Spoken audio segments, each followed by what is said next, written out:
everybody, Dana Sparks, broker of Maximum One Greater Atlanta Realtors, and today's contract tip has to do with selling a smart home or a smart house. So what do I mean by that? So what I mean by that is if there is a house that a buyer and seller are negotiating, and in that property are those smart systems, the smart doorbell alarm system, and those systems that have a lot of equipment and a lot of software attached to them. What do you need to know as a real estate agent when you are working with a buyer and a seller negotiating for the sale of that house? Well, so let's take a look at this and the contract forms that you have to use. So first of all, the seller needs to make sure and understand everything with that smart system. The equipment, how was it installed? Do they own the equipment or did they lease the equipment? If they give up the lease, does the equipment get removed or can the equipment stay with the house? In other words, what's being leased, the actual equipment or the service, or what sort of combination?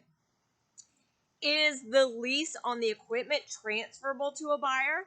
Is the service transferable to a buyer? So these are all sorts of questions that a seller needs to know in advance prior to putting the house on the market so that they can negotiate effectively with a buyer.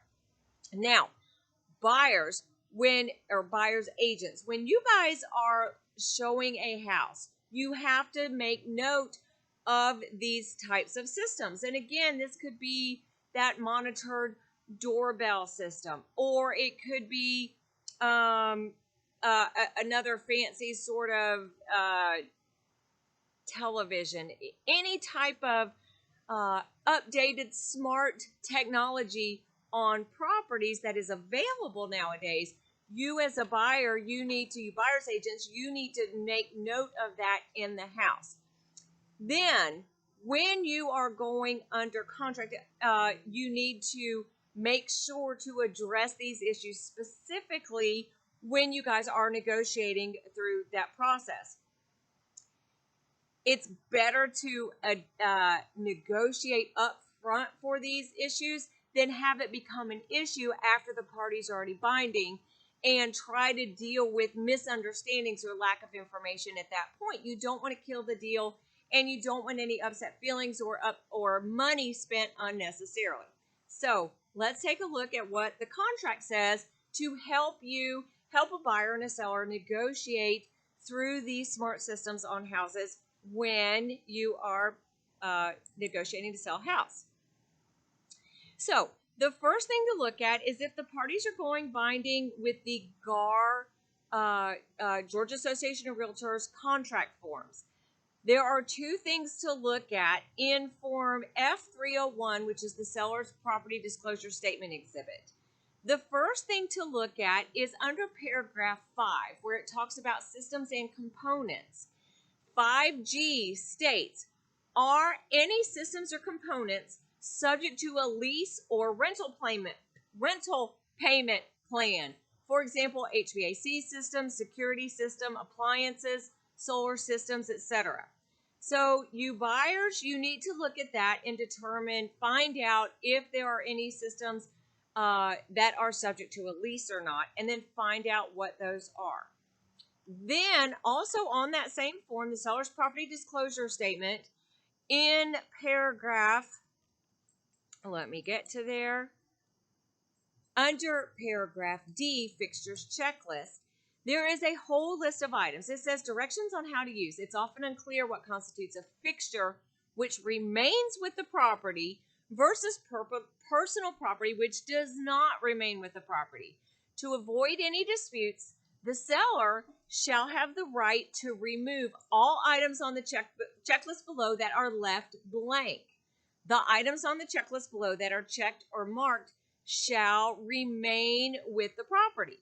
All items remaining with the property shall include remotes and/or all accessories necessary for use.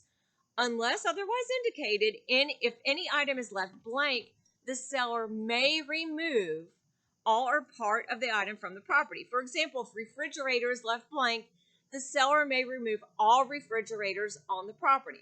This checklist is intended to supersede the common law of fixtures with regard to the items below.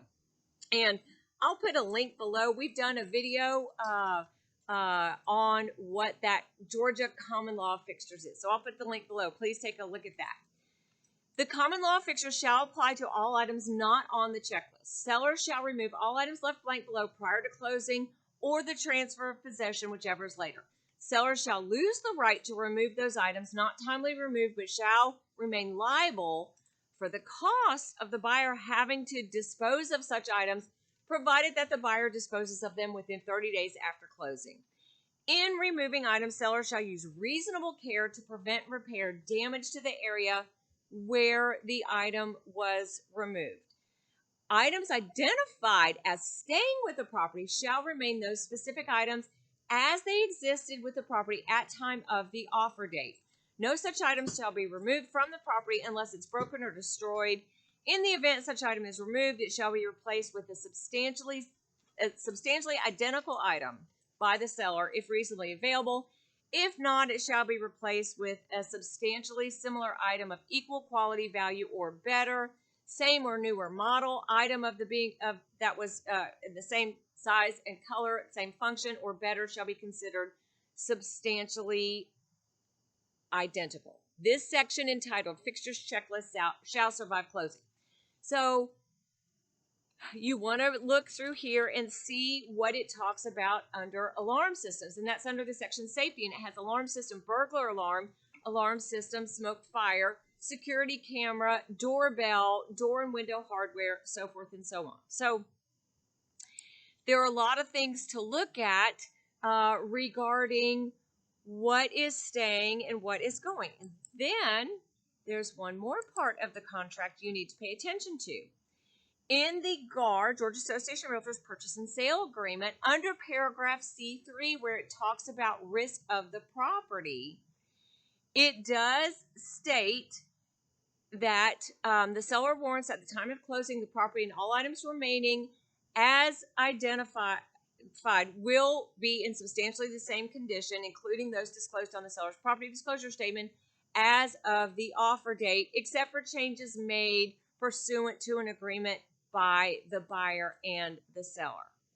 Additionally, it states, hang on, let me find that. I'm still in the GAR Purchase and Sale Agreement. Under paragraph B8, Inspection and Due Diligence, there is a section of warranties transfer.